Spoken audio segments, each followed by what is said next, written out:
name's Amanda Griffin, and I'm going to give you all a little bit of information about radiology from the history all the way up until now.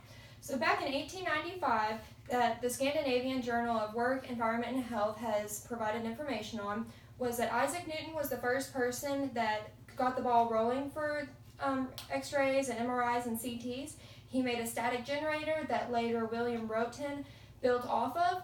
And William Roten had a wife named Marie Carey, and what she did was, she was his little lab rat, for example, as people would use, and she would place her hand underneath the cathode tube, and they would conduct experiments on it. And what they didn't know back then was that exposure to long-term radiation would make burns, cancer, etc., all that fun stuff that no one ever wants to deal with. And so we have made updates where you can wear lead aprons and where we have limited the amount of radiation as little as possible, so that way we don't have to result people in having cancer and burns and trauma from having x-rays and CTs. Because today, doctors can't diagnose illnesses very well without using radiology technology, because if you're feeling pain in your stomach and whatnot, you can't really see the inside of your stomach unless you use an x-ray, an MRI, or a CT. And so what those do is it puts your body underneath radiation, and the radiation will go through your body in order for them to get a proper image. Now, in today's times, we have little research putting on people with a lot of radiation, just because we don't expose people to the radiation like they did back then.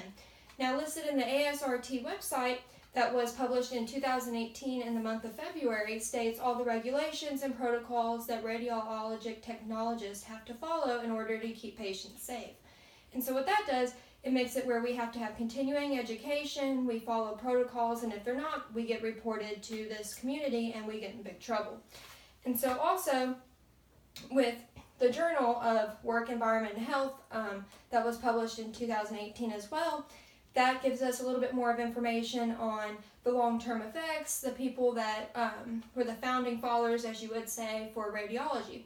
Radiology is the key to diagnosing illnesses. Without it, people couldn't figure out what is wrong with them.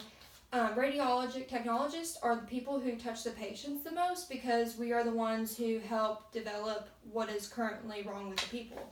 So without that, without us, you would not be able to find out where your arm is broken exactly or how to really go about repairing it. So with us, it makes it a lot more beneficial and a lot faster of a recovery process when we have all this new technology. Now, radiology can form to nuclear medicine, and the only medicine we use is IV contrast. And IV contrast is just what lights up your insides, and it helps it a lot create a better image for the technologist looking at the images, and it's just, it's a big part of today.